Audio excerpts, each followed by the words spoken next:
day, ladies and gentlemen. Today's video is part 2 in this series. You know, when Yah does the discount double check on the fallen high holy ones. As promised, I call this video Yah's Big Throwdown, round 1. Let's begin, shall we? Ezekiel 32 in the Septuagint, quote, "And it came to pass in the 12th year, in the 10th month, on the first day of the month, that the word of the Lord came to me, saying, Son of man, take up a lamentation for the Pharaoh king of Egypt, and say to him," Stop! Okay, this time Yah is talking directly to the king of Egypt, the husband, and not the strength of Egypt, the wife. Let's see what Yah says to him, shall we? Quote, "Thou art become like a lion of the nations, and as a serpent that is in the sea.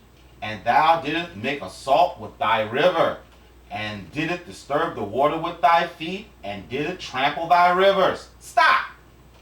As you will soon see, Yah is talking to Godzilla people, who apparently will make the seas rage. You think I'm crazy, huh? Let's continue, shall we? Quote, "Thus says the Lord, I will also cast over thee the nets of many nations, and I will bring thee up with my hook, and I will stretch thee upon the earth. The fields shall be covered with thee, and I will cause all the birds of the sky to settle upon thee, and I will fill with thee all the wild beasts of the earth, and I will cast thy flesh upon the mountains, and will saturate them with thy blood, and the land shall be drenched with thy dung, because of thy multitude upon the mountains. I will fill the valleys with thee, and I will veil the heavens when thou art extinguished, and will darken the stars thereof. I will cover the sun with a cloud, and the moon shall not give her light. All the bodies that give light in the sky shall be darkened over thee, and I will bring darkness upon the earth, says the Lord God." Stop! Wow! Surely this can't be an allegory or symbolic. Why? Because allegories and symbolic references don't ever mention valleys being filled with Godzilla's blood and shit. Does it? This is talking about a physical entity that lives in the waters. We have heard of this scenario before. You remember Uncle Joel's monster army prophecies. Unless you think the stars will be darkened and a veil over the heavens will happen twice, this can only mean the nations, the many nations that will cast their net to catch this asshole are those who will be much more stronger than humans are. This is where the boss bitch's widowhood comes in. She is married to Pharaoh, remember? But let's continue. Context. Yah hits us with some holy talk and switches to talk to the Israelis. Quote, "And I will provoke to anger the heart of many people when I shall lead thee captive among the nations to a land which thou hast not known." Stop! I know everyone from Miss Sharon to Mr. Felix to Mr. Chad are wondering why I think this is the Israelis. Am I right about it? Tell me if I'm right about it. I know it's the Israelis because they are the only nation mentioned in the entire Old Testament that will be led away captive. You remember, I think it's Uncle Zechariah 14 or so. And the Anointed One backed it up when he said when Yah warned the Israelites living on one side to run to the mountains, and the other side was taken captive. Remember, there is no mention of where they were taken, but we did figure out it was by the monster army even back then. Wait a minute. There will be 2 captivities of the Israelis.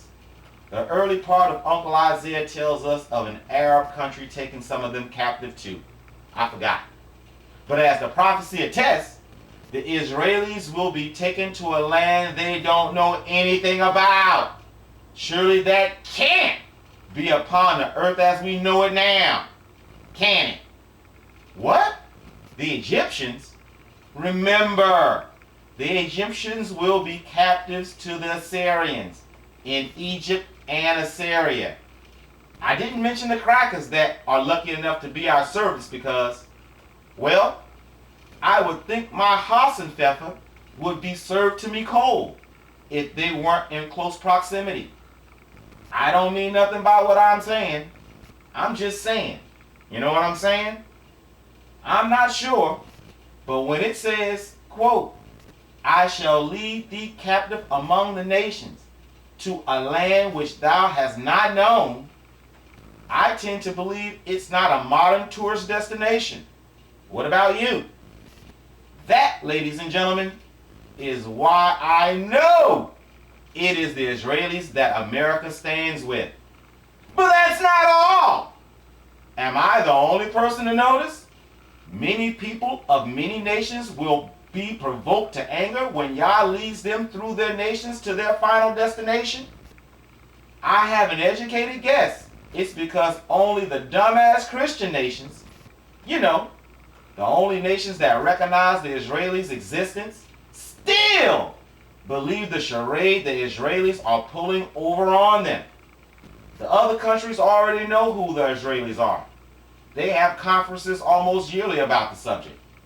But let's continue with the prophecy, shall we? Yah is still talking to the Israelis and is about to talk cash smack to those nations that stand with Israel today.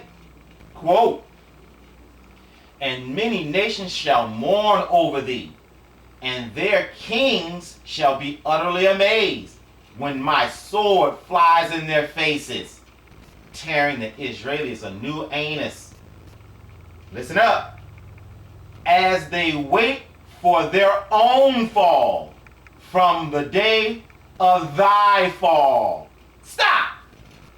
So as you can see, when the monster army pull up the deity the Israelis are truly praying to, and do all the ugly things we read Yah would do to it, and take the Israelis captives and march them to Middle Earth, the rest of the kingdoms will not only be amazed, but will be terrified at the knowledge they are next. Let's continue, shall we? Now Yah uses holy talk yet again and switches back to the king of Egypt. Quote, for thus says the Lord God, the sword of the king of Babylon shall come upon thee with the sword of mighty men, and I will cast down thy strength, his chick. They shall destroy the pride of Egypt. Stop! Remember, she is a boss bitch. How do I know it's talking about his chick? Let's continue. Quote, I will cast down thy strength. They shall destroy the pride of Egypt, and all her strength shall be crushed. I will destroy all her cattle from beside the great waters, and the foot of man shall not trouble it anymore. And they shall stop, the cattle shall no more be trampled on it, and the cattle shall no more trample on it.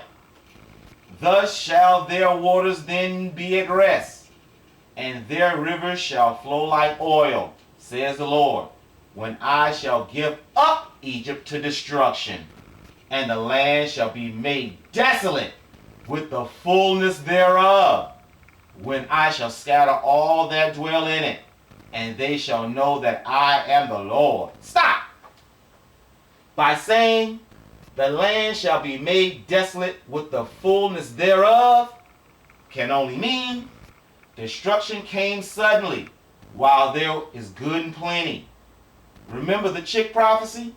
All of this will happen in one day. Let's continue.